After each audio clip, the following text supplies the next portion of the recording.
You'll love that. Download our app today and enjoy tackle-busting benefits with great odds, more markets and same-game multi every NRL match at Palmerbet. Gamble responsibly. For Gamblers' Help, call 1-800-858-858.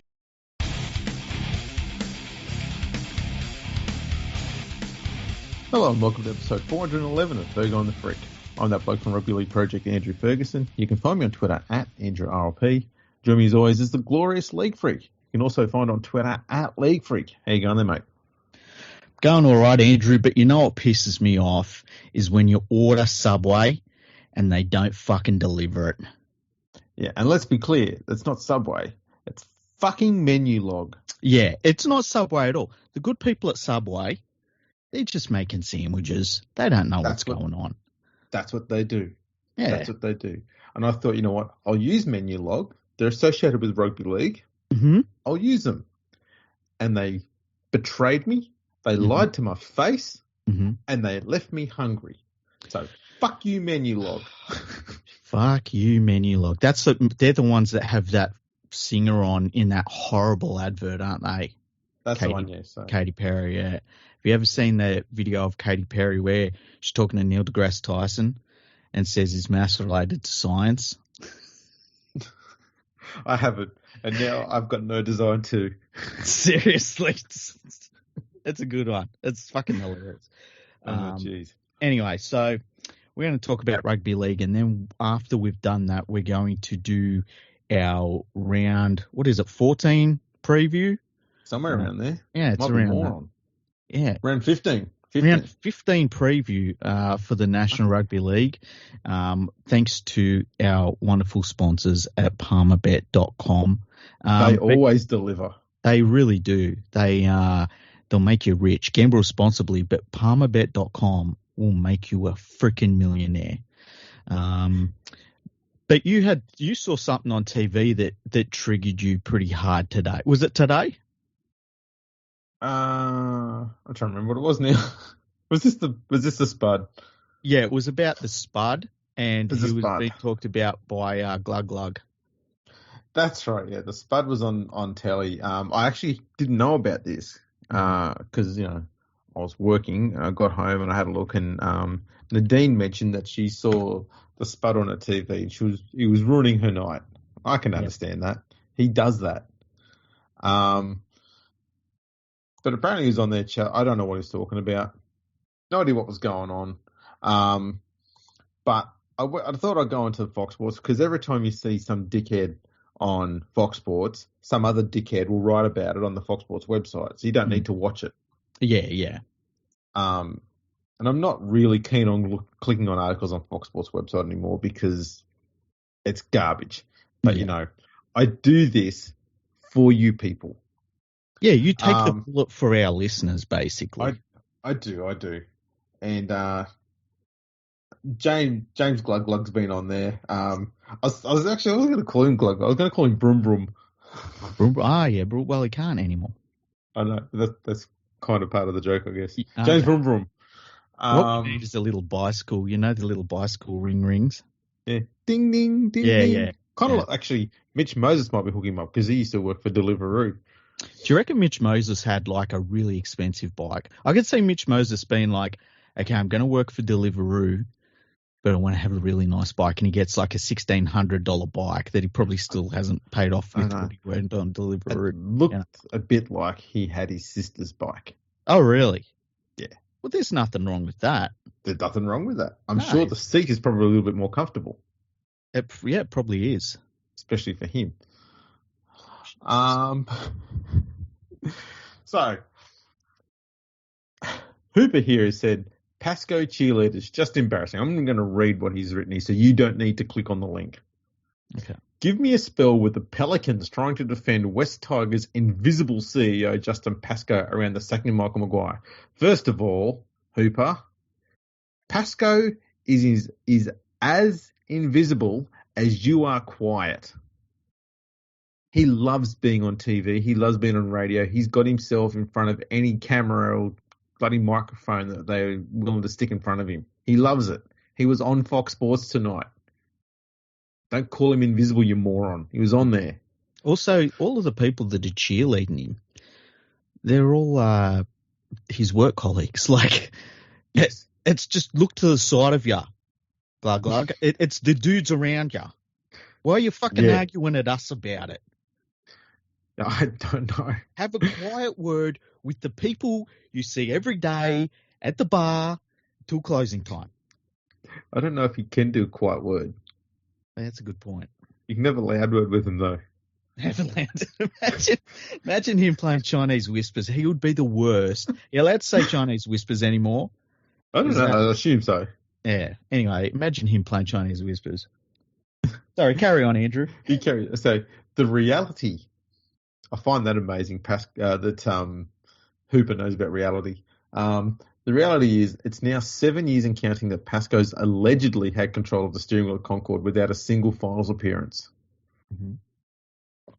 Why is that allegedly? Years, it's a fact. I mean, that is pretty much factual. Yeah. Yeah. Does he know what allegedly means? It's a word he uses when he's not certain. Because he hasn't done any research. Yeah. It was either that or Google it. That's right. In that 7 years, the Tigers have sacked 2 coaches in Jason Taylor and Maguire, as well as making the Pascoe-led, ill-fated Ivan Cleary play. Well, yes. Yes, they have. Don't get us started on the treatment of club legends Robbie Farah and Benji Marshall. Don't get me started on Fox Sports' treatment of Robbie Farah.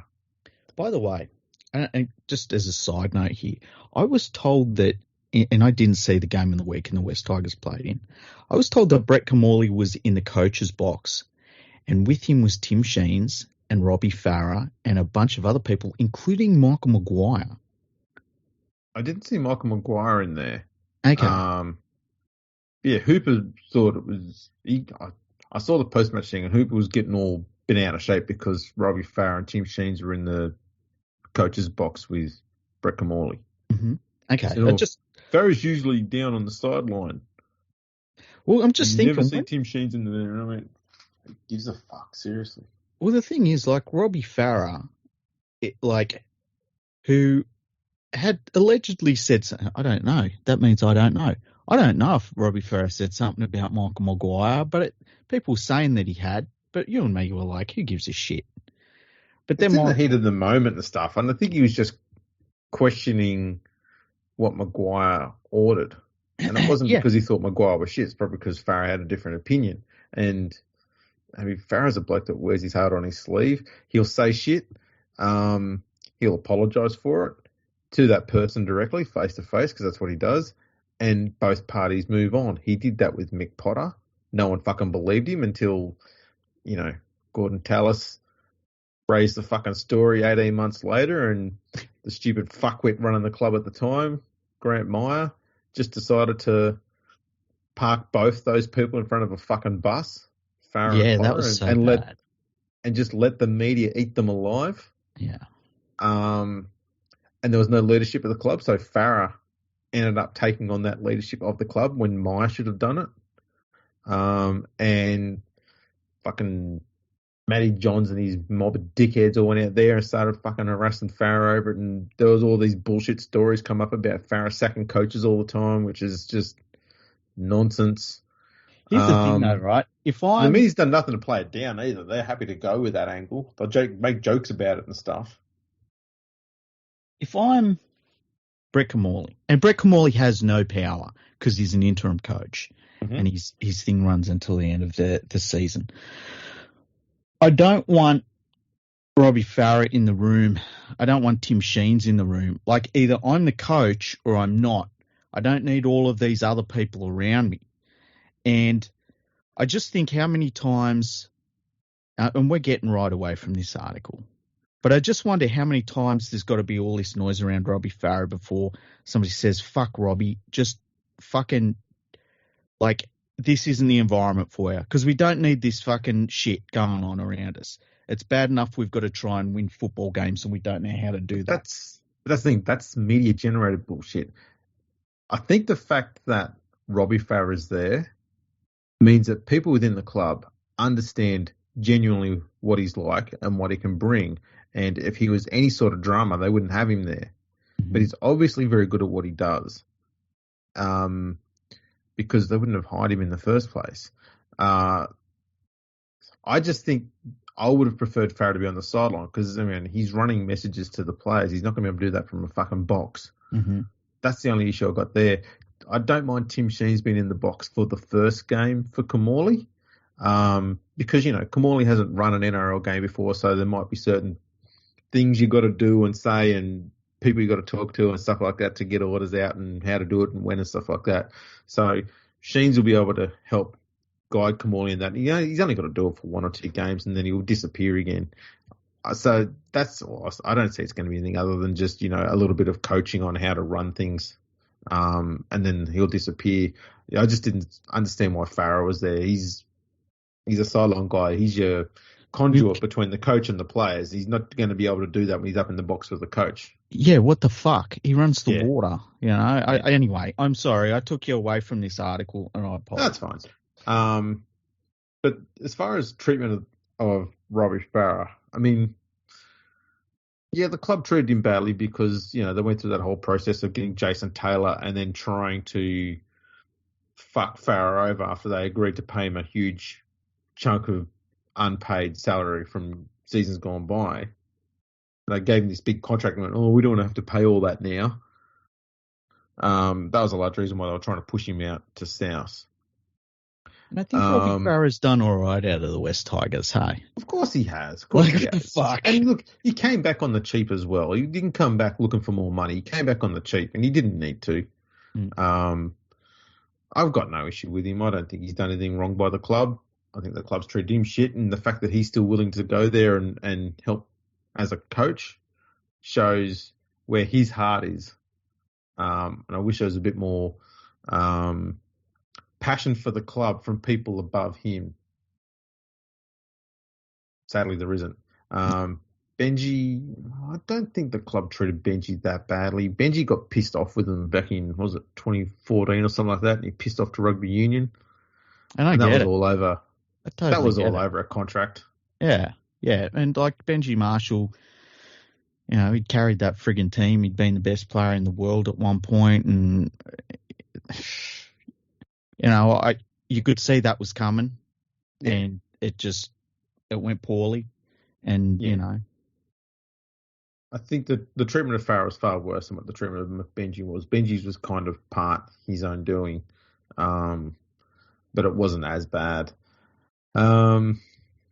He goes on to say, what makes it even worse is the fact that the only time Pascoe has made headlines this year was by taking a week's annual leave to head to the Northern Territory after the Tigers had started the season 0-5. Leadership, not so much, because Hooper knows all about leadership. It was bad look when he went on holiday, though. Like, yeah, you know what? I blew up about it. I've said all along, he is not running this club. He's never run this club because the club doesn't have a leader. He runs finance side of things, and he does that bit okay. But that's it. That's his thing.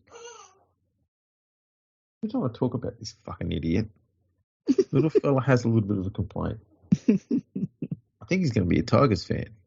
Oh, don't do that to him. To give him something to look forward to on a weekend, You're telling me whinging about the Tigers is not something to look forward to? I fucking love it. But there we go. That was his whinge. I don't know what Pascoe was doing on TV. Mm-hmm. And I had very little interest whatsoever in finding out. Mm-hmm. Well, there's nothing he can say. Like, he could. There's just nothing at this point that the West Tigers board or the CEO could say that. First of all, they haven't said a million times before anyway. But secondly, none of it matters until they actually do something positive with the football club. They don't know how. They can't do. Yeah, exactly. They don't know how. It's. They all just need to go. Until one of them says, I resign, I don't really care what they say. It's been interesting because they've been obviously linked with Cameron Ciraldo, and apparently he did a tour of the facilities, or the soon-to-be-built facilities. I wonder how many coaches have seen the West Tigers' amazing, yet-to-be-built Centre of Excellence. Look. I've been there. How would you do a tour? Actually, we should ask you, how did you find the yet-to-be-built Centre of Excellence? It was like... going inside a spaceship? No. Stepping into the future? It was kind of like... stepping into a dream. Being out the back of a caravan park in the off-season where they parked all the caravans close to one another. I was going to say, is it kind of like... There's a section in Grand Theft Auto 5 at the start where the redneck guy has to go to some bikey hangout area in a caravan park and blow the whole thing up. Is it kind of like that area? It's like that, but a little bit more organised, but far less business acumen around the area.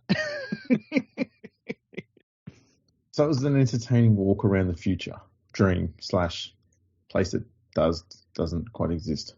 It was, you know what? If I was a club that was trying to get a coach, and we've seen the facilities Penrith have, they're pretty crazy. They're really, really crazy. And I was trying to get a coach from Penrith, and they said, "Oh, do you mind if I can check out the facilities?" I'd be like, "Oh man, it's just crazy. We're landscaping, and we won't be able to show you the facilities until, I don't know, sometime next year. Is that all right?" Like, I would not take him there because it would be disheartening. That's fair enough. Yeah. That's fair enough. Do you think he'll take a 5-year offer at the Tigers? I think that he is going to stay at Penrith, and I'll tell you why. Because the West Tigers have the worst job going. I think there's going to be jobs opening at Newcastle, which is probably one of the worst jobs going. I think there'll be a job opening at the Warriors, which I don't think he'll take that either. But I think there'll be a job opening that will come up at the Gold Coast Titans, which wouldn't be too bad. And obviously there's that Bulldogs job that might come up, which I think wouldn't be bad if you got rid of Phil Gould out of there. And outside of that, look, Ivan Cleary has a problem with a leg infection, and he has had a number of weeks off this year alone. And the weird thing about when you've got an infection like that, it either starts healing up or it doesn't. And if I'm Cameron Ciraldo, and I'm not saying he's going to be doing this in some sort of nefarious way, but I'm sort of looking at this situation where I might have to take over the coaching of the Panthers on a medium-term basis. And I think that the club would compensate him for that as well. So I just think he's in a perfect situation right now where he can pick and choose. And I think because of that, he won't pick the West Tigers. Unless he says, look, I want 5 years guaranteed and I want to be one of the highest paid coaches in the game and I want rid of Sheens. I want my own coaching. And he just lays out so much stuff that if they're willing to give him that, he can't turn it down. Yeah. I think the Tigers have shot themselves in the foot so many times with coaches that they're going to have to pretty much hand whichever coach shows a snippet of interest in the club there. They're going to have to give them a blank check. And to the point where if a coach comes along who is reasonably talented and says, okay, I want to hire some assistant coaches. I went, sure, no worries. Who are you going to hire as assistant coaches? So he says, right, first assistant coach is going to be Malcolm Maguire. Second assistant coach is going to be Mick Potter. He's doing very well over at the Bulldogs. Have you seen? And I want to get Terry Lamb back at the club as well to coach in the lower grades because he was a very good lower grades coach before the West Tigers signed him. And I think those three people can get us back to where we need to be. And the club's going to go, holy fuck, we have to say yes to this. Yeah, exactly. Oh, and I want such a long contract that if you 10 years minimum for all of seriously, us? well, 5 years, I was like, well, that's reasonable because if they're going to get rid of you after 2.5 to 3 years, you are getting a payout, you know? Yeah. And that's what it has to be because they've put themselves in this position. And I would make sure that, that is going to be at least $1 million a year as a coach. So if they sack you after 2.5 seasons, that's $2.5 million they've got to pay out, and the club doesn't want to do that anymore. Yeah, exactly. So you've got to put the club in the corner, not be the coach that gets put in the corner. Yeah, and I think there's been, I mean, Maguire, when he went there, it was a bit of a surprise, but it was, you know, it was good. It was a good get to get a coach of his caliber. But a lot of the other coaches that they've had since Tim Sheens have been a bit lucky to be there, I would say. Look, Potter wasn't too bad. The last time the Tigers had a genuine, visible, and somewhat reasonably effective defensive structure was when Mick Potter was there. Yeah. He's seeing at the Bulldogs now. He's only been there a few weeks, and you're already starting to see their defensive line is staying intact. It's keeping its shape. It's moving as one. Mm. The West Tigers did the same thing. He keeps it simple, but keeps them all working together. And the attack is very basic, but it is also very effective. And that is essentially forwards run straight, not sideways. They don't try and get offloads away unless they really can. But it's all about going straight and post-contact meters. Keep pushing hard. Keep that defense on the back foot. Eventually, you'll wear them out. Mm. They'll get ragged, and then you can score points where you need to. The game they played on the weekend against Parramatta was a perfect example of the way Potter coaches teams. Yeah. The Bulldogs have the front row, their middle forwards. They've got the front rowers to make that work. That's the big thing. So if they can keep doing that, they're going to be tough to stop. As much as it's a simple system, sometimes the simplest things are the hardest things to break. Yeah. So they can be an absolute headache for a lot of teams coming into the back into the season now. Yeah, well, like you just look at the way Burton plays, and Burton's a fantastic player. And Addo Carr is as good as he's ever been. I actually had a debate with Elliot Richardson on Twitter a couple of weeks ago in terms of the statistics for Addo Carr versus the wingers that were picked for New South Wales. And, I'm of the opinion that if you're playing well in a poor team, that says more to me about you as a player than being good in a good team, because it's pretty easy to be good in a good team. And we've seen so many players who have been dragged into rep football because they're at the right place at the right time. And then when that team starts going not so well, you tend to see that player play not so well either. Addo Carr's gone to the worst team in the competition, and he is still Josh Addo Carr. He is still the most dangerous guy on the field. He's going in and doing work. He's very good defensively. Like, there's just so many things that he does every single week in a really bad side. And I think when you saw in that performance on the weekend where, he's just electric, and it's like, he's been doing this all year. Like, it's not like he has only 1 or 2 tries this year. He's got I think it's 9 tries or something in the worst attacking team in the comp. Yeah. And he has been playing very well. Yeah. Scored a brilliant intercept try where he knew that pass was coming. Mm-hmm. He just stood in exactly the right spot and plucked it out of midair. It raced away. He read that play so well. He was a long way in too from his wing, but he just knew that ball was going to come out there.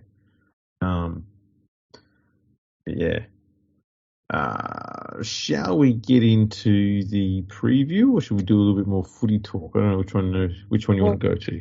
Let's start our previews, because I think that's going to lead us into a lot of footy talk, to be honest with you. All right, sounds good. And we can go through some. So Palmerbet.com gives us our odds every single week. Thank you to Palmerbet. Remember, gamble responsibly. And let's get stuck into it. So the first game of the round, St George Illawarra Dragons host the South Sydney Rabbitohs. The Rabbitohs are favourites at $1.45 to St George's $2.78. And the line has been set with the Dragons having a 5.5 point head start at $1.90, with 5.5 point handicap. South Sydney are at $1.90 as well. And you kind of look at this game and you think, oh man, the Rabbitohs should smash them. But like a lot of these games this weekend, they're not too far apart on the ladder. No.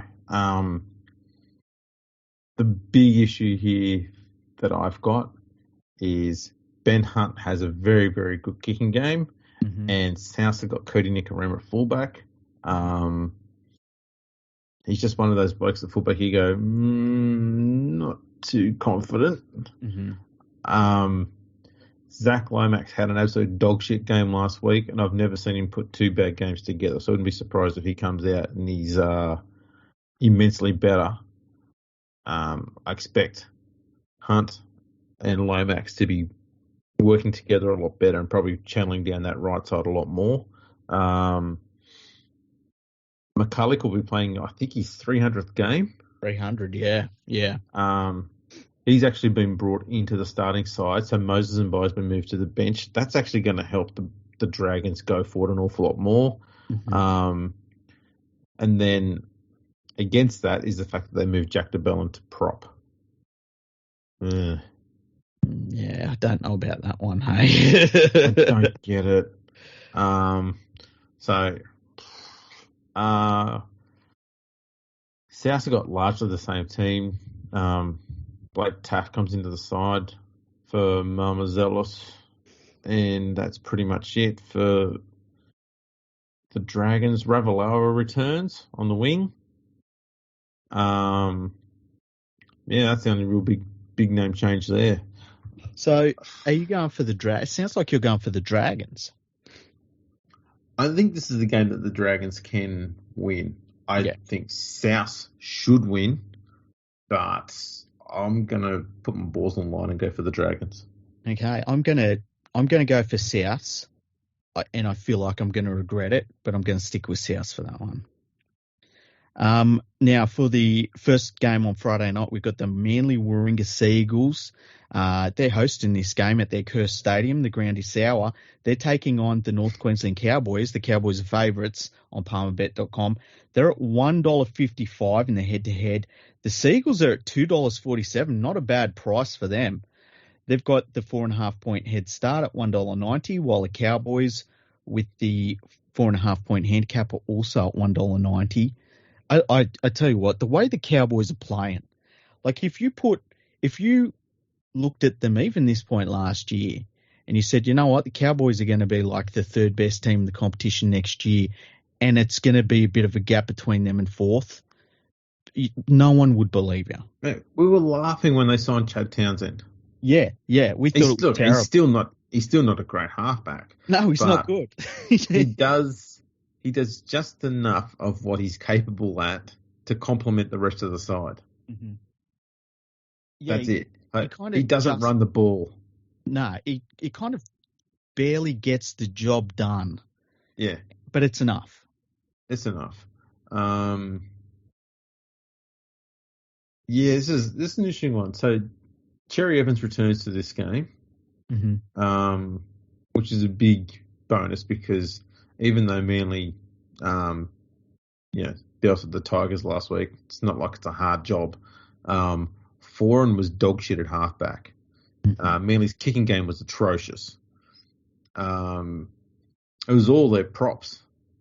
The props got them not just making meters because the Tigers were looking like the better team at half time, but the Manly props were steamrolling through the middle. They were running so much fucking harder, and they got the Manly team on the board. They weren't scoring tries from kicks. They got tries through. Aloi scored two tries running straight through the middle, like close to the line, and Ola Kawatu did exactly the same thing, just steamroll through the middle, close to the line. Simple, easy plays.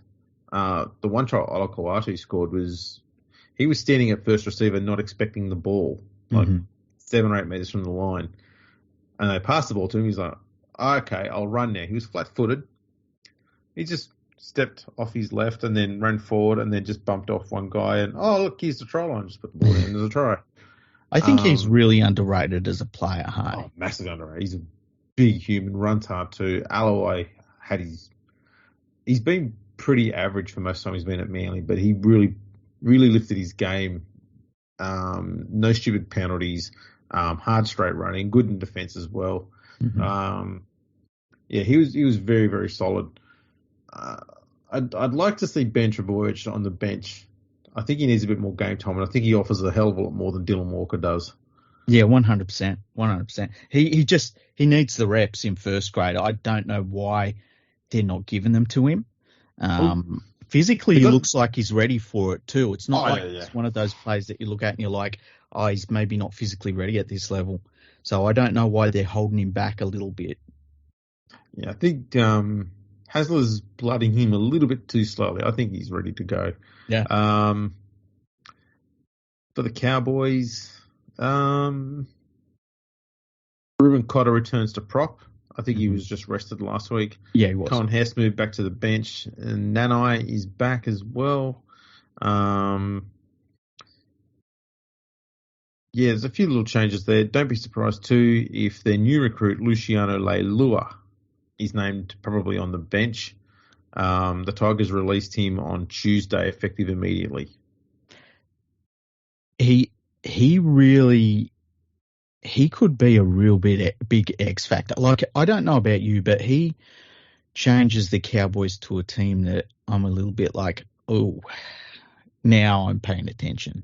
You know, because we haven't seen him in a good side, and we've seen him in a bad team be the best player in the field many, many times and do things that if he was on the back of good go forward would be really terrible to have to try and shut down. And I just think that in that he's going to make them so much better. It's going to be really interesting seeing he's there in plenty of time too, so that he's going to be able to get to know his teammates, how they all work and all that sort of stuff before the finals. The funny thing is he's going to be what Cohen Hess should still be. Yeah, pretty much. It's going to be interesting to see. Does that make them one of the best forward packs in the league now? Like, it's getting there. Yeah. Jordan McLean, Reece Robson, Ruben Cotter, Lemuelu, Nanai, Malmolo, Hess, Tanoa Brown, very underrated prop as well. And then you throw in, you throw in Luciano Leilua there. I wouldn't say they're best, but I'd say they're very underrated.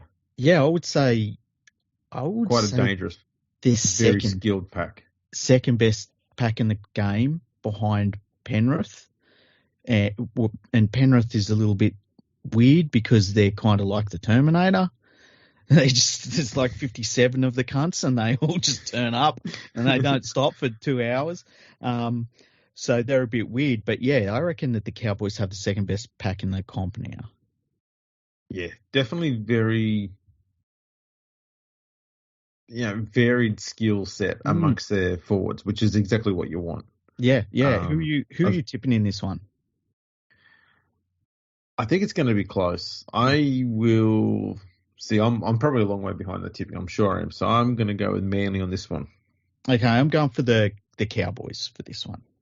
The other thing I wanted to say too, with Tom Trbojevic being out, I think a lot of people expected Manly to drop off an awful lot. Understandably, because the amount of improvement in performance last year when he was playing up to when he wasn't was off the charts. Yeah. But this year, Ruben Garrick has started to figure out how to be a support player when running at fullback. Yeah. When he was filling in last year and even early in the season, he was just being a winger. So he'd just catch the ball and then do kick returns. But the last few weeks, he's actually started chiming into the back line really well. Not as well as Tom Trbojevic, obviously, but he's getting the job done, and he's starting to link rather well with the outside backs. So he's starting to find his feet in that role, and it's starting to show with Manly not being completely dreadful and still being able to win games without Tom being there, and that's making them a little bit more dangerous. Yeah, they don't, like I said, they don't fall apart anymore.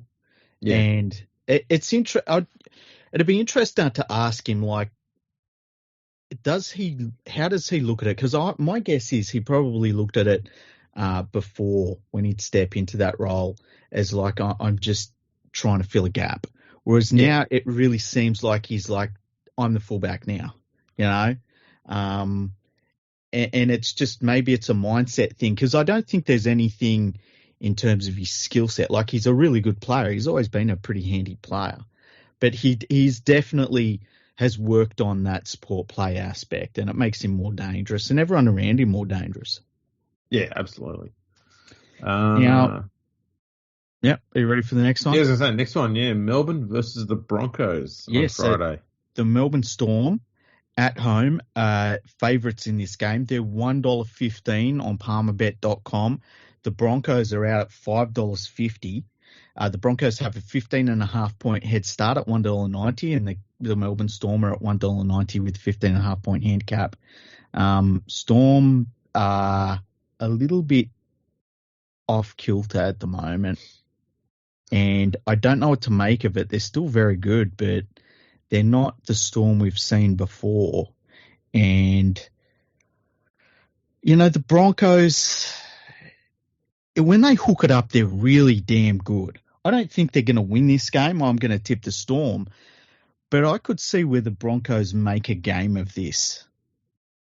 Yeah. The Storm had initially named Pappenhausen on the extended bench, but he's been admitted due to COVID. Yep. So he's not going to be playing for another 2 weeks anyway. What the Storm has missed is the attacking spark that Pappenhausen brings at the back. So it means a lot more of the attack is now running through Munster and Hughes, which is not an issue for those two. But I think both of them, especially Munster, had just got comfortable knowing that if he wasn't feeling like he was going to be able to get the job done, he could just dish the ball to Pappenhausen and just let him do it. And I think when he realised that wasn't the case, he started to pick up his game. That was just before Origin 1. And then, Origin obviously fucking nailed it. Mm. And I think he's now in that sort of form now that's going to make him so dangerous he can carry this team on his back to easy, comfortable victories. Yeah. The Broncos are going to be without Adam Reynolds, and that hurts them a lot. I see. I hadn't heard that. Yeah. Forget everything I said about the Broncos. They're stuffed. He's got a buggered rib. That's right. Yeah. Yeah. I wonder how long that's going to keep him out for. They're still going to be okay, but they've got Tyrone Roberts, who he's a solid 7, but he's not a game-winning or a game-breaking 7. Yeah, he's not a first grader anymore, which is fine. But really good backup player though at 7. Oh, absolutely. Handy goal kicker too, which the Broncos have sort of been, not quite confident on with goal kicking. They haven't been too bad, but you don't feel full of confidence whenever they're having a shot at goal. Mm-hmm.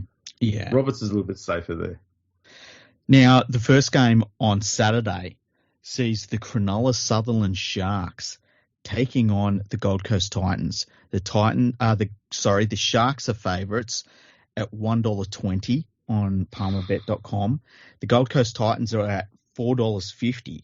The Titans have a 13.5-point head start at $1.90, and with the 13.5-point handicap, the Sharks are also at $1.90. I'm still tipping the Sharks. I have zero faith in the Gold Coast Titans. They're overdue to sack their coach. Yeah, Sharks have named a big bench, and they've also got Finnegan on the extended bench, and I wouldn't be surprised if he comes into the side as well. Mm-hmm. They've got on the bench, they've got Tolman, Tig Wilton, and Andrew Fafita. Wow. That's a big, and Wilton and Fafita especially, they're skillful with the ball in hand as well. Mm-hmm. I know Fafita's not the same player he used to be, but he still does have that a really good offload on him. he's got a long reach on him, so he's able to get his arms out and get good offloads away, not shit ones either. AJ Brimson's back for the Titans. That's about it though. The Titans look confused. Like their game plan at the moment is a mess. It really is, and it's not like you look at their team and say, well, they just don't have the cattle. They've got a bunch of state of origin players in there, and like some players that, top 5 players in their position in the world. And you just look at it and it really is. It's a mess, and there's no application to the game, and they just give up so easily. And when they're on, and then they can just give up the ghost all of a sudden, and it's game over. And I have zero faith in Gold Coast Titans, so I'm going to find it hard to tip them again this year. Yeah, right now the coach is now lost, and he's now moving players around. So once they start doing that, shifting the chairs on the bloody deck or sort of shit, they've got no idea, and they're trying to find a fluke. Mm-hmm. Tim Sheens used to do this all the time. Mm. You keep shuffling around the team lineup all the time, and then when they win, you go, that's the combination that will win all the time. So you select them next week and they lose again. You go, we'll go back and move everyone around again. Exactly. And like how many calves combinations have, and like if you look at spine combinations, which is more important for the Titans, like how many times have they played with the same spine this year? I bet it's like at most 3 times. That's a good question. Do we have that technology? I do have that technology here. Shit. You should be a statistician, hey? I should. There's no reason why I shouldn't. Let's have a look. Campbell, Smith, Sexton, Clark had 1 game together. Campbell, Brimson, Sexton, Clark have had 2, 3, 4, 5. They've had 6 games together. See, that's the one I would have thought would have only had 3. Yeah. And the rest have had like less than that. Man. 6? Yeah, 6. It's a mess though. Yeah. They now don't know what they're doing with Brimson. That's it's the fullback, we don't know, and yeah, and like either place he plays really well for them. So just fucking pick one of the places and let him play there.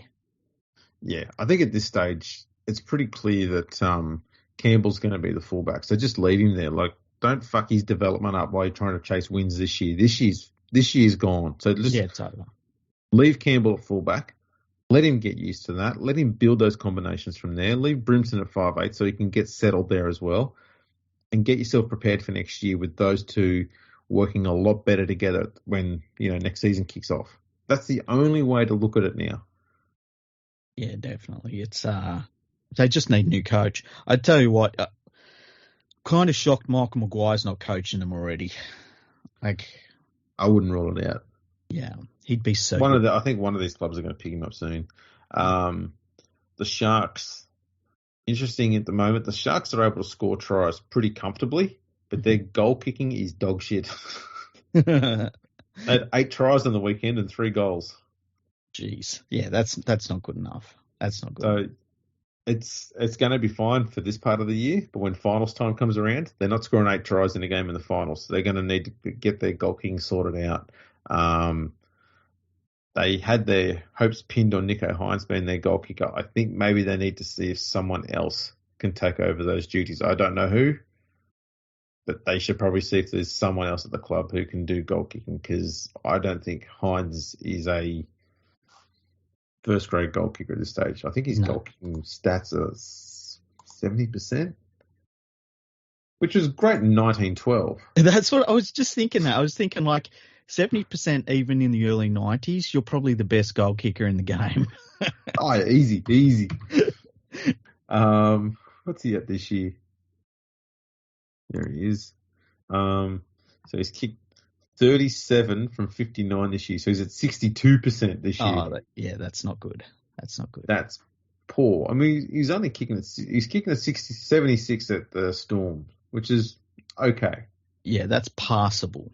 Yeah, in this day and age, that's passable. But like when you see, it's interesting when you see the teams that have really good goal kickers, and then they've got their backup guy is also a pretty handy goal kicker as well. It's just such a great advantage to have, you know. It is. And when you're missing that sort of quality goal kicker, I can see where it's overlooked, and then it just is like, man, this is a big problem all of a sudden. Yeah. And the thing for the Sharks at the moment too is 20 of their 55 tries have been scored by their wingers. So It means that Hines has taken all of his shots at goal, mostly from out wide. Yeah. There's not many from in the middle or up front. So, and you throw in Talakai's been scoring most of his tries at centre. Kennedy's usually always scores. He's out wide as well. They're the next two top try scorers. So that takes you to 31 of 55 tries out wide. They're not making it easy for him. Yeah. It's a problem. If that's what it's going to be, then either get a goal kicker or Hines has just got to get better. Yeah. Now, the evening game on Saturday sees the New Zealand Warriors under new coach Stacey Jones. Hasn't he turned them around? And they're taking on the Penrith Panthers, the world champion Penrith Panthers, current premiers. On Palmerbet.com, the Panthers are at $1.05. Jesus Christ. I think there should be shorter Palmerbet. Come on, man. That's good money. That's really good money.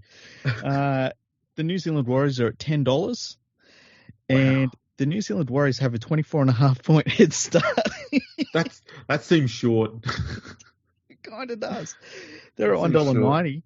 The Panthers with the 24.5 handicap are also at $1.90. I think that the Warriors are going to keep this game close, and then they'll kick it off and it'll all be over. Yeah, that's pretty much it. It looks like young recruit from the Roosters, Ronald Volkman, is going to be the 5'8". Mm-hmm. And Harris DeVita, not sure Johnson's been the one moved to the bench. What the fuck is Sean Johnson doing at that club? I don't know. It's over, man. It's over. I think Stacey Jones has probably decided, you know what? I reckon I can get him to improve his game, but if Stacey Jones can't get him to improve it in 2 to 3 weeks, it's time to go to France, Sean. Yeah, just go. Go to Toulouse, okay? Exactly. Go with Corey. In fact, he wouldn't push Corey Norman out of that spot in Toulouse. But anyway, it's just over for Sean Johnson. And they've fucked around Harris DeVita to the point where he wants to quit rugby league now. The Warriors are a fucking mess. Yeah. And they deserve a whipping this weekend. And their fans are just fucking over it as well. Like, it's interesting seeing Warriors fans. They've had enough of this bullshit. And, the Panthers are going to flog them in this game. If it starts off bad, you could see the Panthers put up 60 pretty easily. I wouldn't be shocked if Nathan Cleary doesn't play the last 15 minutes of this one. I think they'll take him from the field. I'm serious. I would not be surprised. The thing I find interesting about this game is the Warriors have put a few decent big guys on the bench in Ali Katoa and Adam Fanua-Blake. And when I say bench, I mean the extended bench. They're not in the 17. Oh, man. Leave them out. That'd be great. So they don't have much in the way of size in the middle after their starting forward rotation comes off. So I wouldn't be surprised after about 25, 30 minutes, Penrith might have only scored 2 tries. But I wouldn't be surprised after that if they put on about fucking 15. Just have an avalanche. The total points overs for this game is 42.5 points at $1.90. I think that is money in the bank, unless it's pouring rain. If it's pouring rain, I guess they're playing up there in the Sunshine Coast.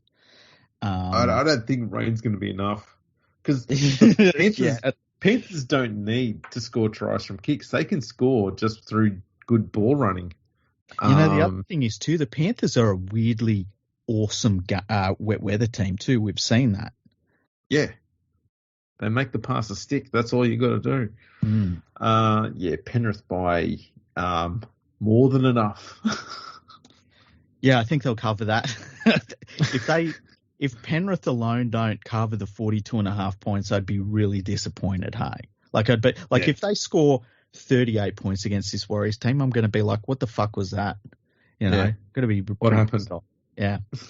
Okay, so the last game on Saturday sees and I got a question for you coming into this one. Sees the Parramatta Eels, and they're at home. They're taking on the Sydney City Roosters. The Parramatta Eels. Hang on a second. How could you pick the Roosters already? They've got Roosters. Parramatta has fucking Mitchell Moses playing for them. Can I pick the Roosters twice to win this? Well, here's the thing. Palmerbet.com has the Parramatta Eels as favourites at $1.80. I don't know why. The Sydney Roosters, and I'm guessing it's because Kiri's out, are at $2. The Sydney Roosters have a 1.5 point head start in this one at $1.90, while the 1.5 point handicap will get you $1.90 for the Parramatta Eels. Now, I've got a question for you about the Parramatta Eels lineup. And when I say their lineup, they're just the club right now in general. Mm-hmm. Who is their most accomplished player? Accomplished? Yeah. I know it's a very vague question, but who would you say is their most accomplished player? It'd be probably Paulo or Campbell Gillard, I guess. Okay, now I think the same thing. I probably lean towards Paulo, right? Mm-hmm. But very hard to choose between them. Now let's take them aside because that's just pure origin, right? Who's the next one after them? Yeah. Do you see where I'm going with this? It's going to be someone who's played for one of the Pacific nations. Yeah, or Reid Marnie, who's been in Origin camp. I was going to say Sivo, Blake, Niokore, Papali. And you know what I started thinking when I was watching them getting flogged on the weekend? When you start to have to factor in, I guess Gutherson was in the World Cup of Nines. That's a problem. Yeah. That Parramatta attack against the Dogs was the most pedestrian, boring bullshit I've seen in a long time. Mm-hmm. It reminded me of watching the West Tigers at their worst over the last 3 or 4 years. It was so unimaginative, so pathetic. The amount of times they just threw crash ball after crash ball into the Bulldogs' defensive line on their own line, on the Bulldogs' line, and the Bulldogs shut it down. One prop on another, shut it down with a one-on-one tackle. Mm-hmm. That happened so many times. That should not be happening. That was atrocious. And then you'd see they just throw the ball out to Moses and he kicks to the corner and you're going, the fuck is this? Yeah, Moses was absolutely terrible. And when you consider that Moses starts the seasons off really well and he kind of gets worse and worse, where is he going to be by the end of the year? I wouldn't even play him in the NRL at all until round 18, round 19. Actually, no, make it a bit later. Round 22, bring him into the first grade side, and he's just going to be on fire. Parramatta will win the premiership if they do that. They would. Gutherson was Gutherson. He doesn't like contact. He was dog shit. Yeah, he just doesn't like. He doesn't like contact. It's his only downfall in his game, apart from the lack of speed or skill.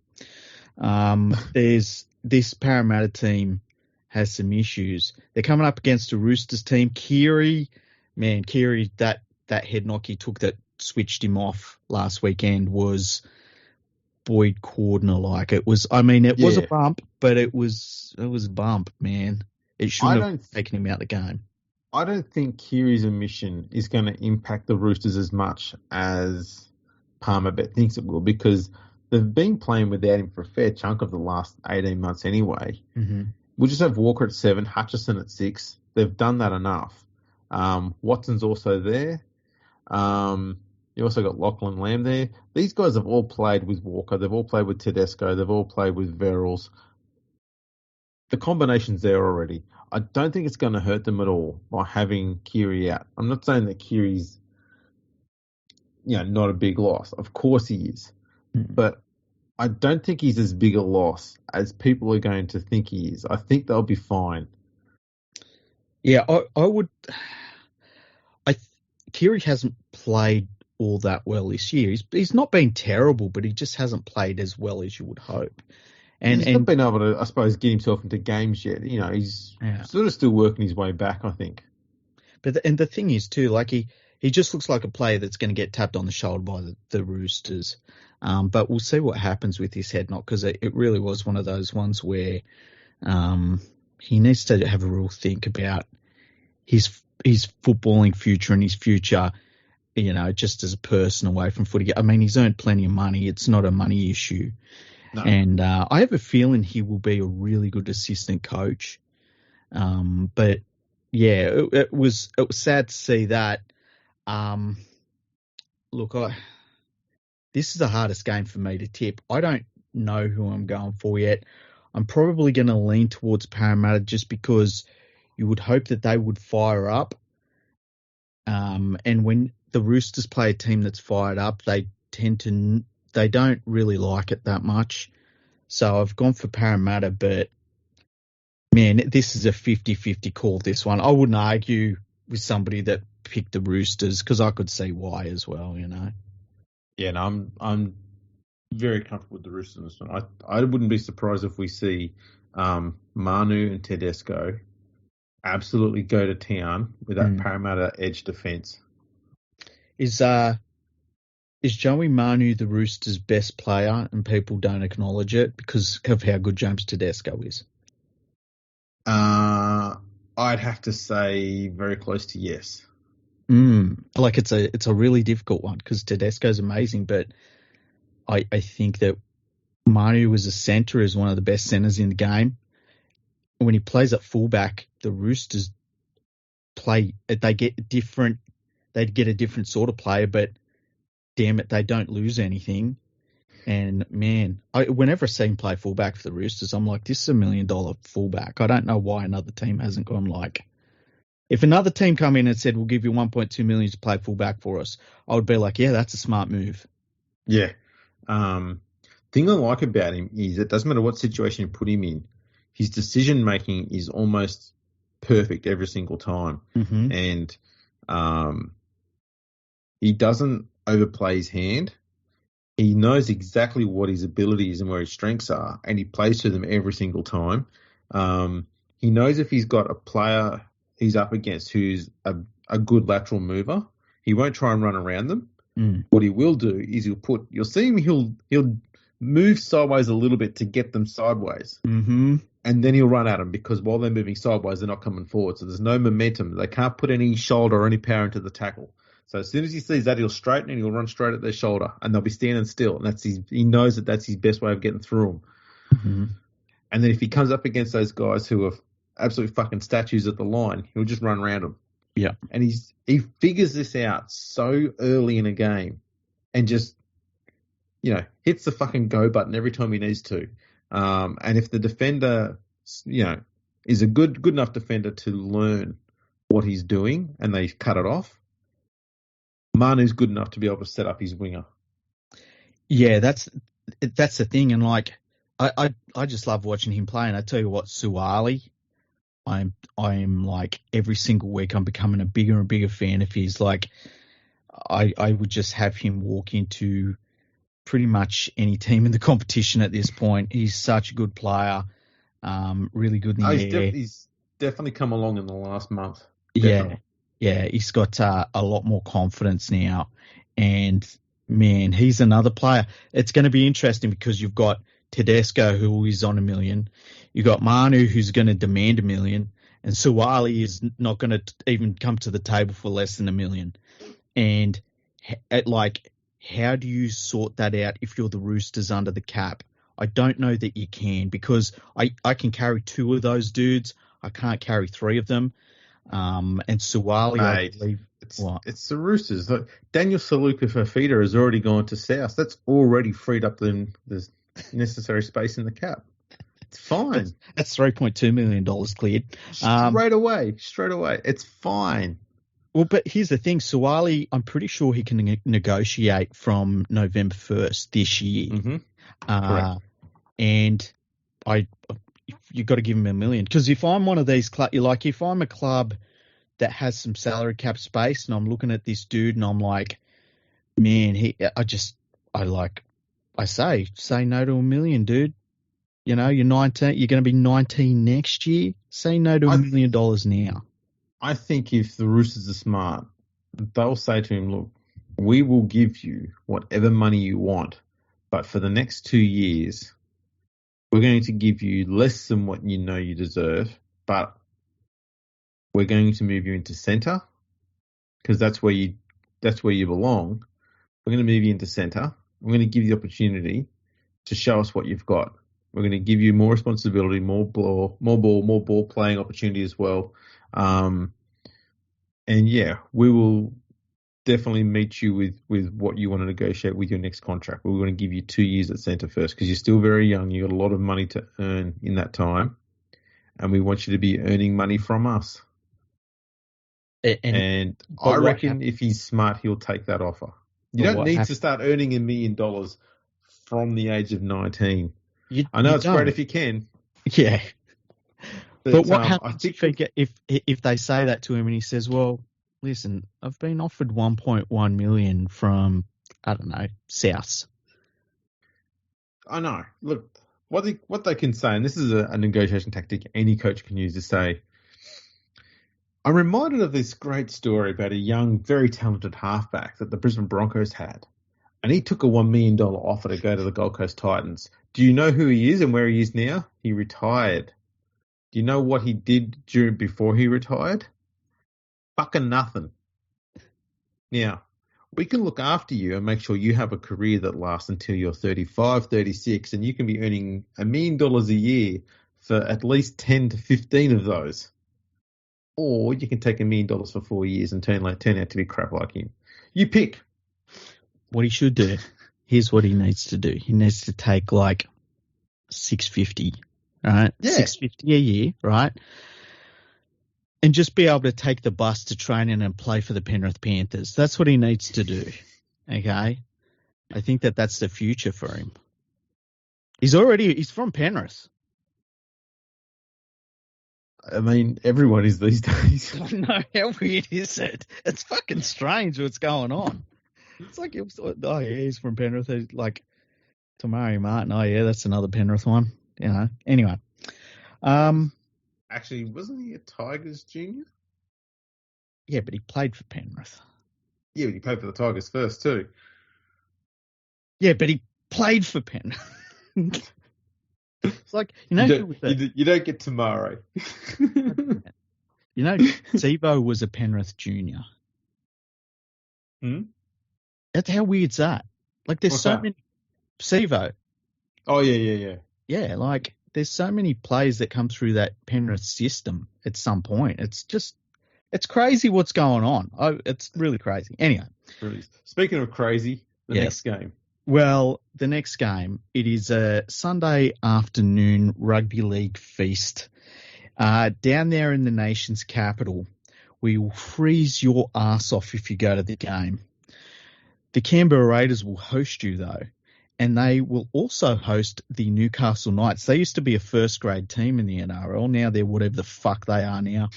So the Canberra Raiders they are a husk. They're a husk. They're a bunch of larpers. They're a bunch of larpers. They run out and pretend they're football players.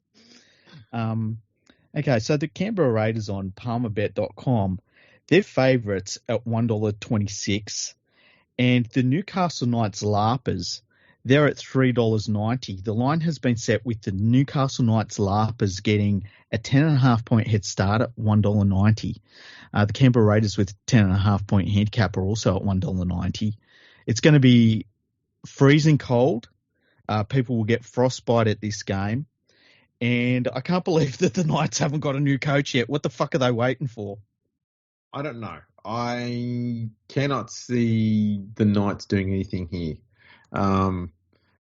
When you think of atrocious attacking teams, you often think of the teams sitting at the bottom 2 or 3 places on the ladder. But the Knights this year are scoring at under 13 points a game, so they're just getting 2 converted tries a match. Even the last place Titans have scored 60 points more. Mm-hmm. The Bulldogs have scored 30 points more. The Tigers have scored 20 points more. The Warriors have scored 80 points more. Oh, my God. Newcastle are dire in attack, and their defence is the 3rd worst defence in the comp behind the Warriors and the Titans. Yeah, but at least they don't try hard in games. They are dog shit. They really are. They are dog shit. Look at some of the scores they've had this year. They scored 0 against Cronulla, 6 against Manly, 2 against Parramatta, 2 against Melbourne, 12 against Brisbane, 6 against Penrith last week. That's that's six scores. That's half their scores this year, and they're just dire. Yeah. Yeah, they are hard to watch. Together, they still wouldn't have won last week's game. It's like no, it's crazy. Let's go positive. Canberra Raiders. Apart from Corey Horsburgh, who's fucking terrible, they've had some of their youngsters come in who have really injected the side with some positive things. They try hard. They'll make mistakes, but they're trying to do positive things out there, which is good to see. And they've really turned things around from this Raiders team. At one point, you would have put them in that Knights, Gold Coast Titans, Warriors sort of bust. Yeah. Now they're not. Now they're out of that, and we've got to give them credit for that. Yeah, they're playing simpler footy, but it's smart footy as well. They're playing very, very direct, very much through the middle as well, because, let's face it, that's where their strength is. Yeah, they've won 4 of their last 6 games, and the 2 losses that they had were not disgraceful. They lost 28-20 to Parramatta and 24-18 to the Broncos, both top 8 sides. So they've not been playing too badly. I think these conditions are really going to suit them there as well, especially Elliot Whitehead. He's going to think it's summer. Yeah, he's going to be probably like... He'll have zinc all over him, and he'll be coated in head to toe in bloody sunscreen and zinc and stuff. Yeah. Everyone else will be out there freezing their nuts off.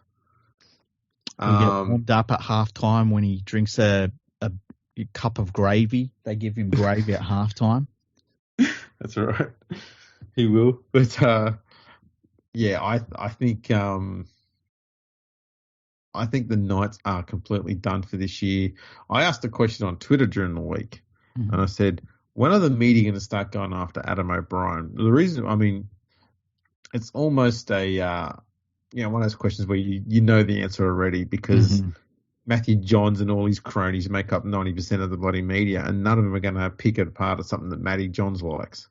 How weird is it that, like, the Australian Rugby League media, there's maybe a dozen people, and they're all shit at not all of them are shit at their jobs. There's a couple that are good. But most of them are shit at their jobs. But what you hear from most of the shit ones? Yeah. Yeah, they're pretty poor. What are you looking at? I'm looking at a chart that I made up, looking at Knights coaches that I put up on Twitter. Oh, really? And they peaked halfway through Michael Hagan's term as coach. And then things started to go down just before he left.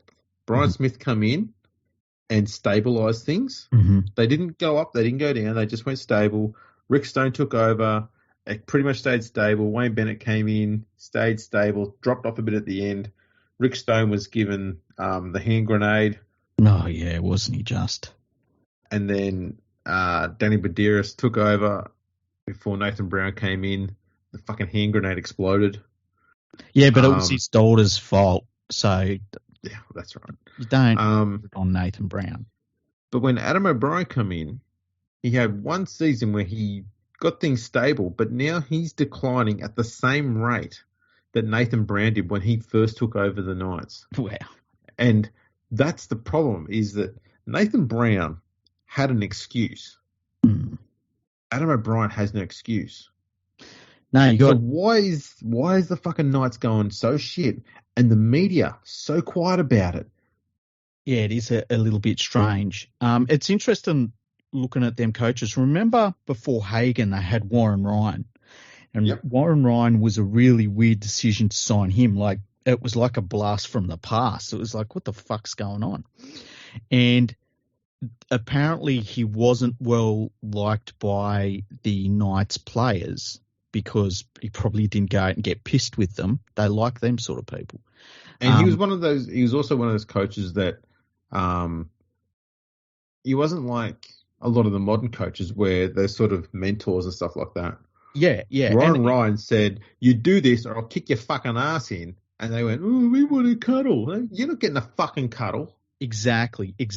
And he went in and was like, great, you throw the ball around everywhere. You can't fucking defend.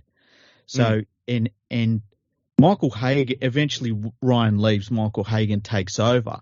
But it was the work that Warren Ryan had done with them that got Hagan his first premiership. Well, Hagan just proved what a coach he was with the Knights, and then he moved up to Parramatta, and we saw how that fucking ended. Like, Michael Hagan can't coach. But there's always been this thing of, like, they want people in there to be the coach that they want to be friends with. Yeah. And it's like, you've got to get the fucking magic fucking kiss on the ring by the right people. I mean the ring on your finger, you fucking weirdos, you sick bastards. I know our listeners. But the kiss on the ring from the right people up there in Newcastle. And it ends up with them getting the wrong coaches. Yeah, look, and I'm going to say this too. They were really smart with their first two coaches that they hired after Andrew Johns had made his debut. Okay, because David Waite was coach there when Joey came into first grade. But they brought in Mal Riley in 95. And Riley was a bloke who was able to, brilliant footballer, there's no doubt about it. And one of those very rare humans that was able to be a great footballer and a good coach as well.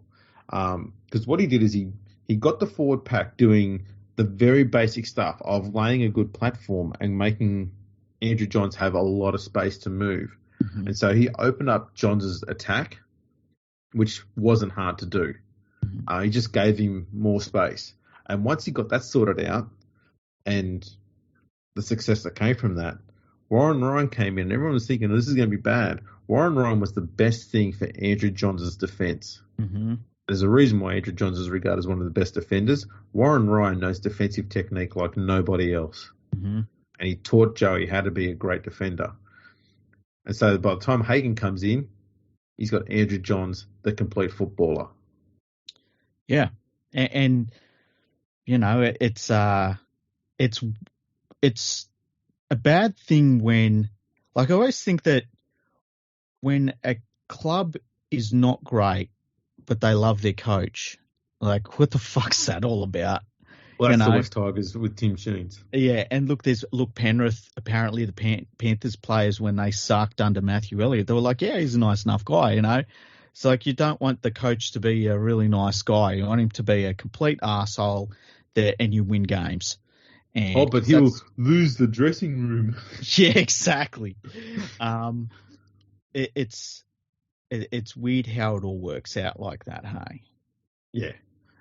So surely Adam O'Brien he's got to be the next coach to have his head on the chopping board because his record has been dire. The Knights have got one of the best attacking players in the competition in Kalen Ponga, and they are scoring fuck all points. Yep. And Ponga's played terrible for them too. Yeah. You were in Canberra not that long ago. What's the best thing to see in Canberra? The sign to my ass. See, I was going to say the sign that says you are now entering New South Wales. So I knew you'd say that one. Yeah. Now, on to the last game of the round. Actually, I was going to say, I know what it was, and that was when you went to the zoo there and you saw the sign for admission. Why is it? Oh, it's expensive, hey? Oh yeah, It's fucking expensive. Yeah, I remember. I didn't actually go to the Canberra Zoo because it was so expensive. They even charged us a gold coin for our son, who was a baby at the time. He's not even going to see it. He's asleep in a pram. He's not even walking on your path. That's funny. What are you charging him for?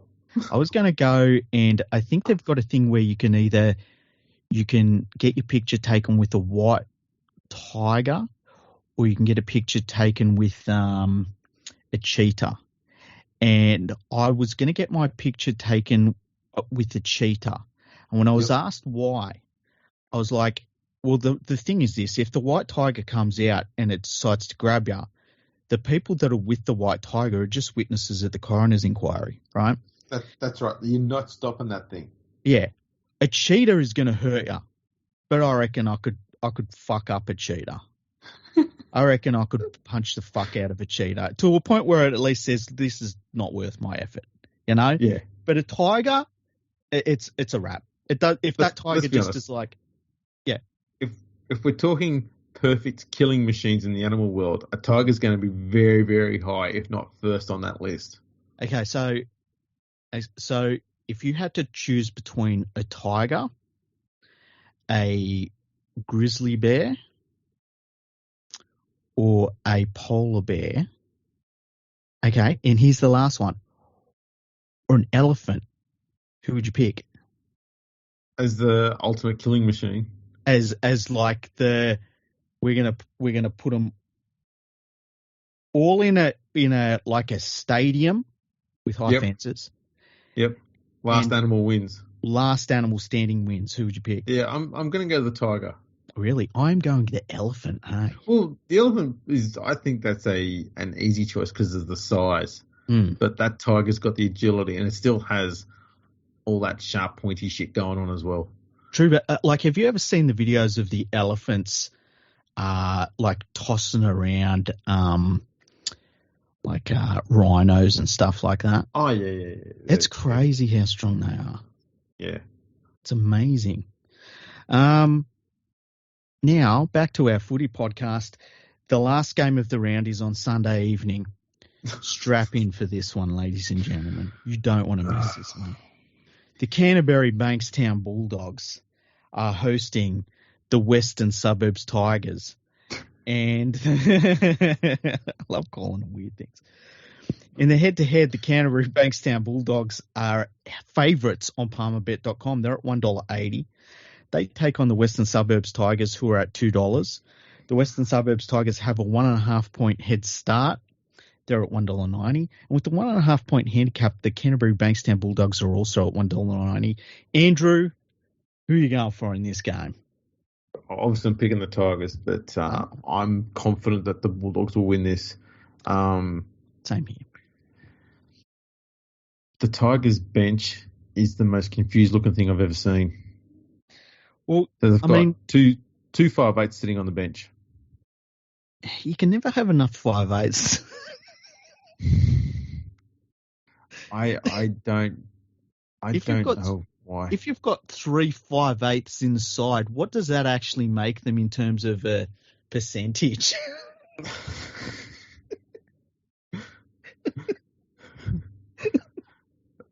I don't even know, That's bad. Yeah. I don't.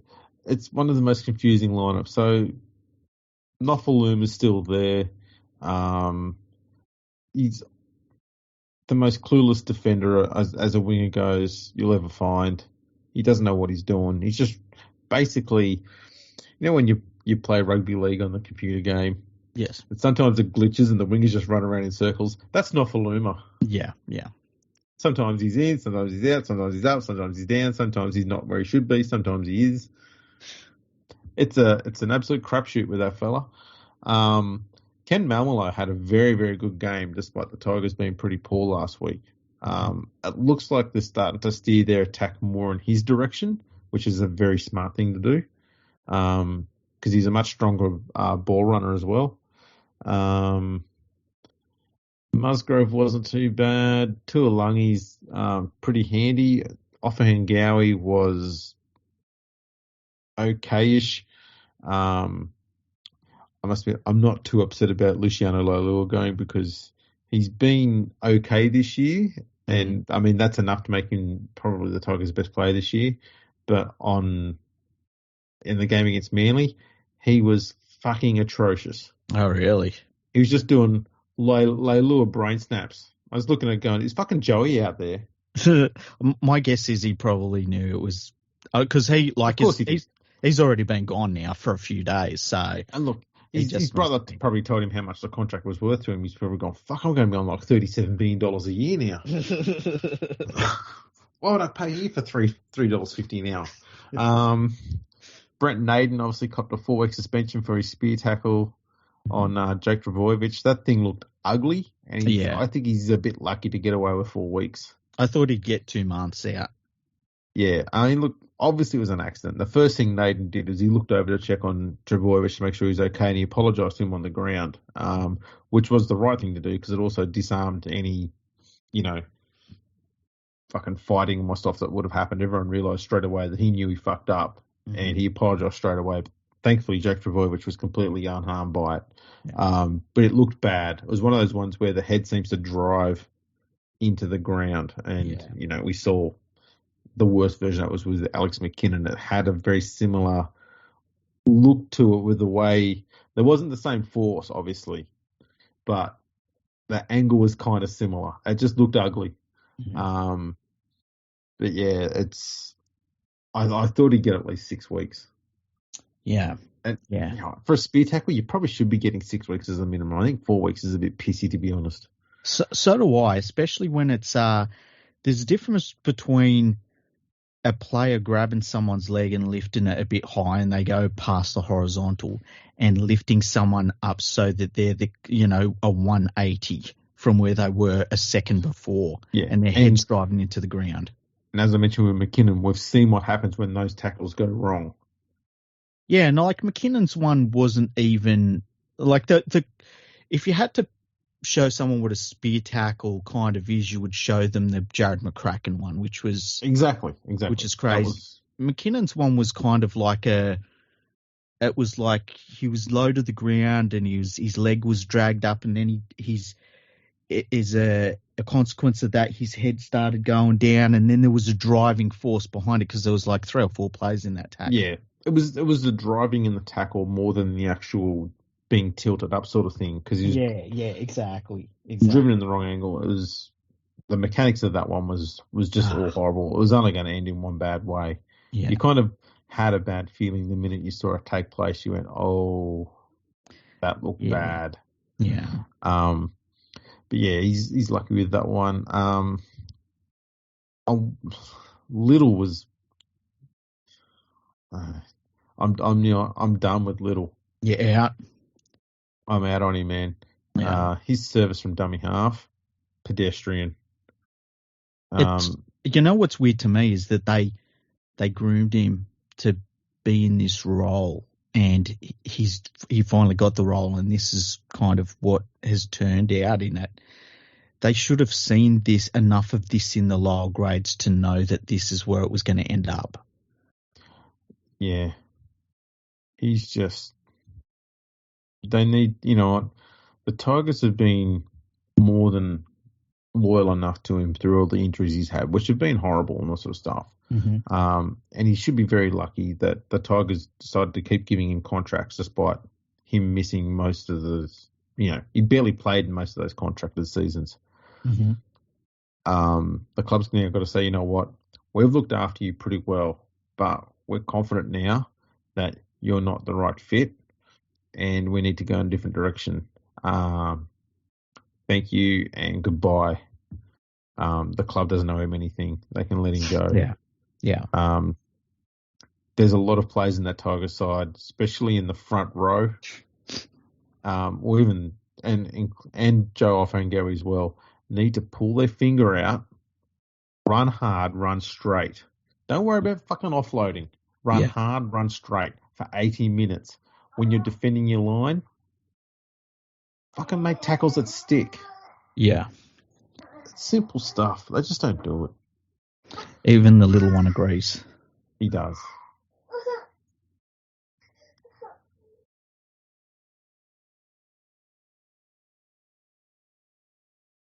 It's only the West Tigers talk that stirs him up. It really is. Oh, shit. He's like, Dad, I've heard enough of this shit already. I'm sure the listeners do feel the same way too. So you're obviously going for the Tigers, but you wouldn't be shocked if they're... That's right, yeah, I'm going for the Tigers on that one. But yeah, I expect them to lose. Now, let me just check the NRL website. I want to see if they've got the international matches up. Queensland Maroons Women's? They don't. I've got the squads here for it. So they've got the New Zealand women will be playing the Tonga women. The New Zealand women have named their team, but the Tongan women's side hasn't been named yet. Okay. The men's squads have been named. I was looking at the New Zealand squad. The New Zealand squad looks really good. It's probably their best team that they've named for many, many years. A lot of depth, a lot of form players in there, and a lot of experience too. It's a really good mix. The Tongan side looks absolutely stacked. And all I could think of when I looked at these teams was that England has no idea that most of these players exist. We'll obviously look at the World Cup when we get to the end of the NRL season, and we'll obviously be podcasting right through the World Cup. But when we go through the draw, England's going to be really flat out going anywhere in the tournament. And it's going to be great. Yeah, that Kiwi team with Jerome Hughes at halfback, that's a very, very strong team. Yeah.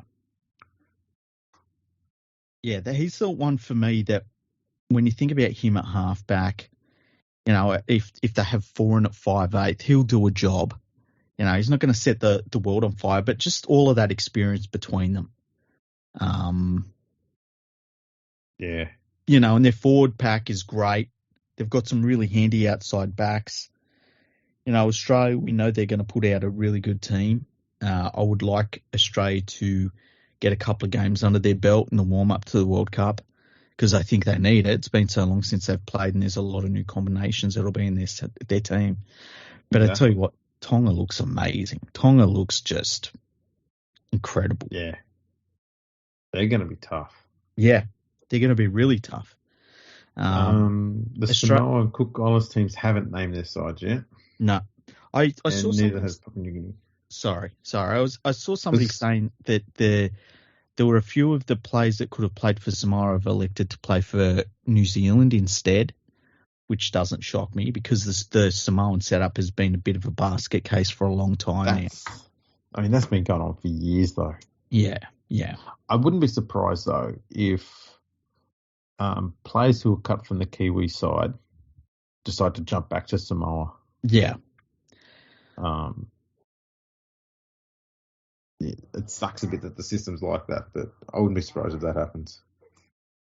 Yeah, it's terrible that it's that way. I wish it wasn't, but what can you do? Like, there's only so much you can say about the way that players pick and choose the teams that they play for. But yeah, it's going to be really cool to be able to watch all of those rep games leading into the Origin on Sunday night.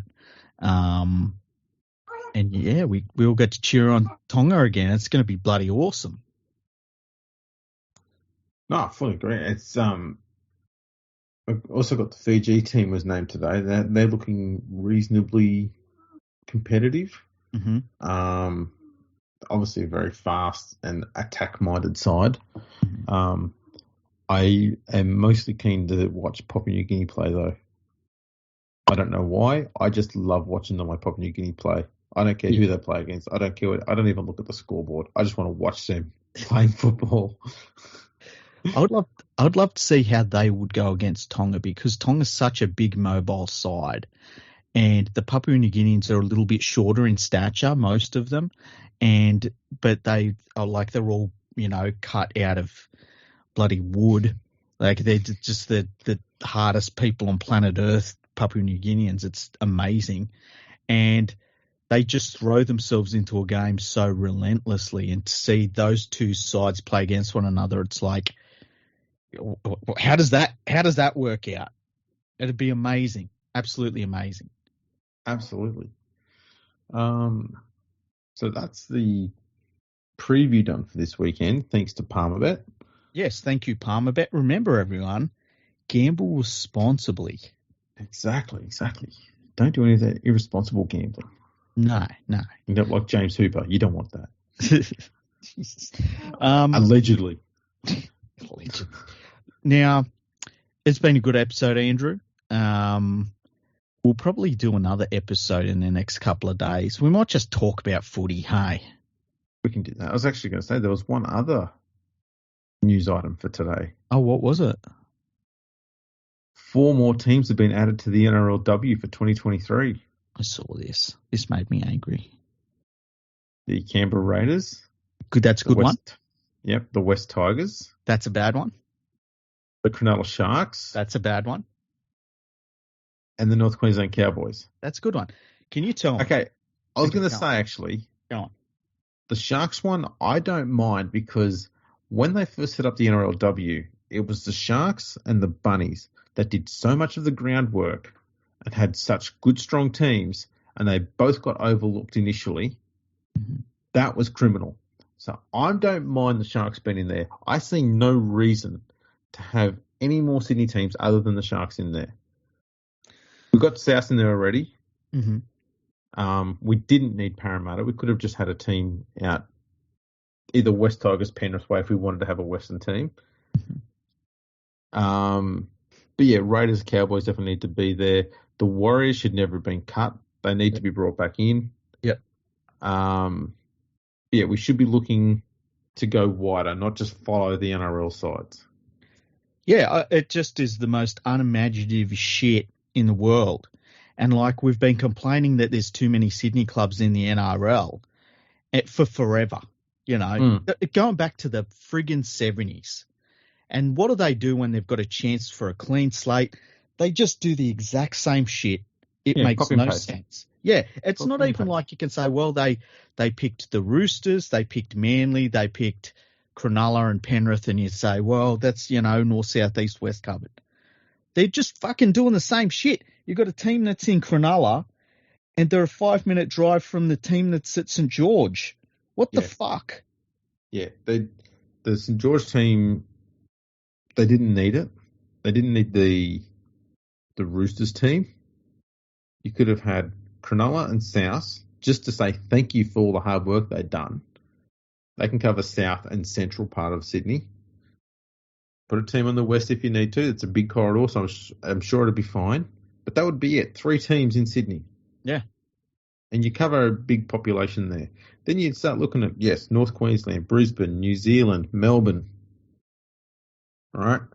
You're getting towards, 8 teams already there. You don't need 16. No. And the other thing is, too, like, I look at the landscape of Sydney and its rugby league clubs. I'm thinking to myself, okay, so where would we put a team for a women's competition? It needs to be in an area that's very much rugby league centric and stuff, and a club that's going to work well with it. And I'm like, okay, Penrith, it's got all the facilities. Like, it's just turn the switch on and where you're going. Instead, they give it to the West Tigers, who haven't got a fucking base. And when they do, they're saying, well, we want to be at a Concord. It makes zero fucking sense whatsoever. I don't understand why they're doing it. And I said it on Twitter, and I had people saying, well, you've got to have teams that already have fan bases and stuff like that. No, you fucking don't. I don't even think these teams should be named after NRL clubs. Call them their own. You don't need them.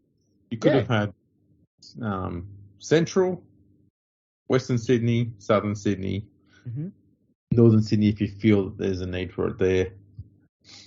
Brisbane, North Queensland, Melbourne, some of those are going to sound the same because obviously they're representing a large region. They're not just, representing suburbs. Mm-hmm.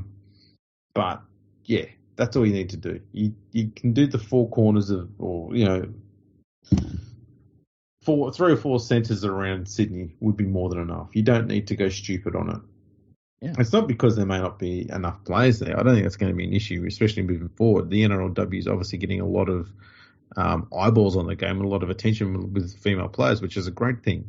Doesn't mean, though, you need to just flood the market with as many teams as possible so everyone can play.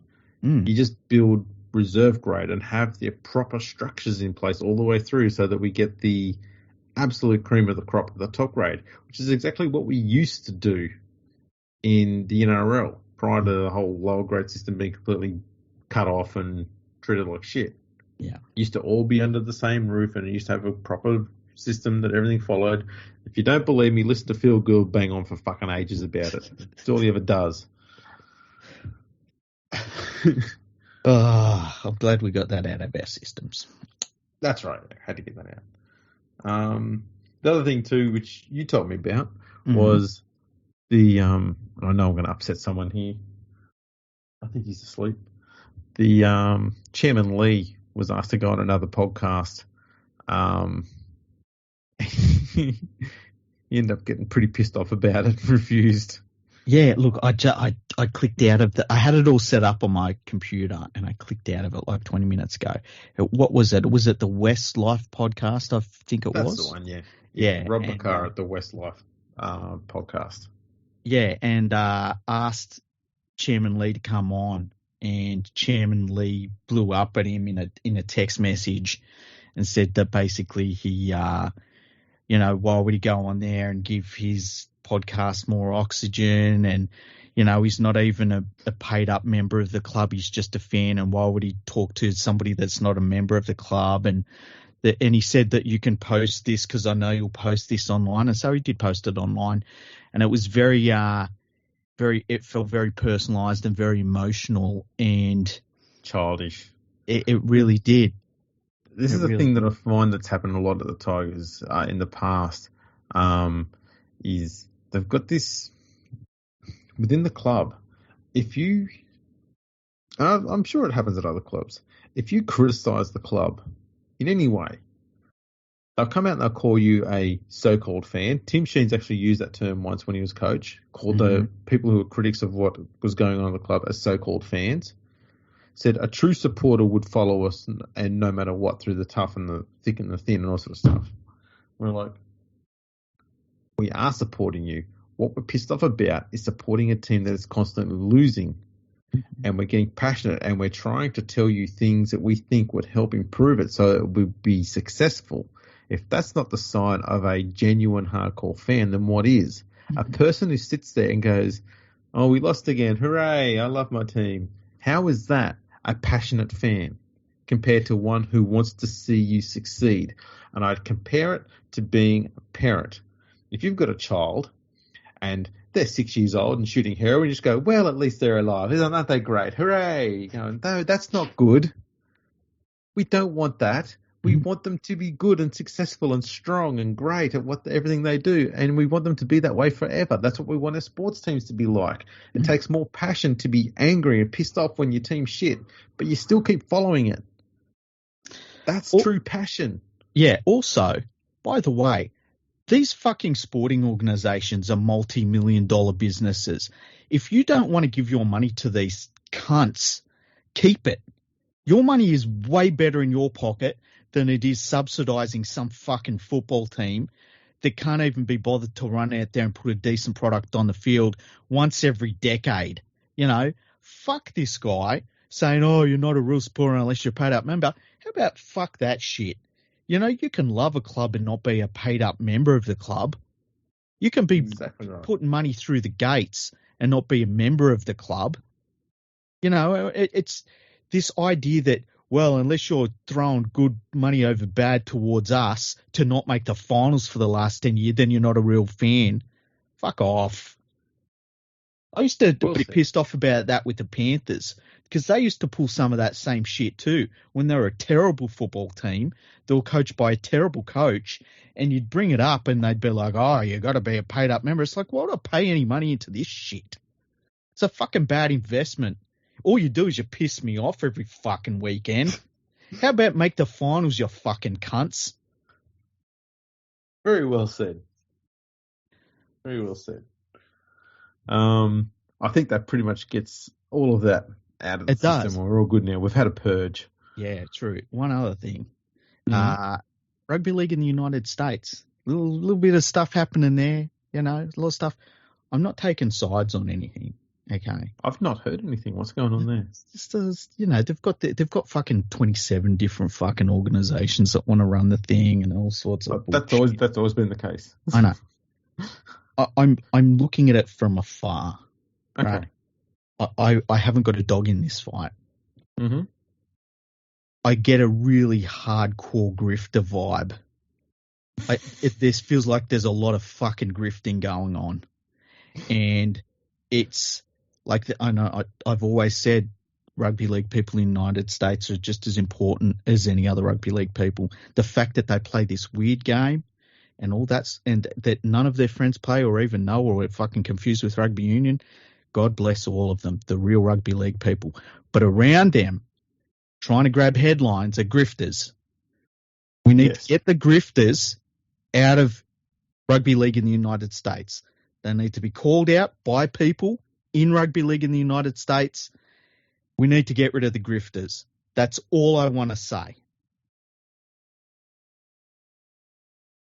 How would we go about that? Well, we need people that are real rugby league people, that are doing the actual rugby league work, and that they didn't turn up. They've been rugby league people. They're trying to keep the game running. They need to come out and start speaking up on behalf of themselves and the game itself in the United States and say, you know what? This is some grifting shit. This is what we're doing. Can I ask a question of you? Yeah. I'm talking baby steps here, not big steps. With an actual baby. Go on. He knows what I'm about to say. Do you think Justin Potato would be an upgrade on the grifters?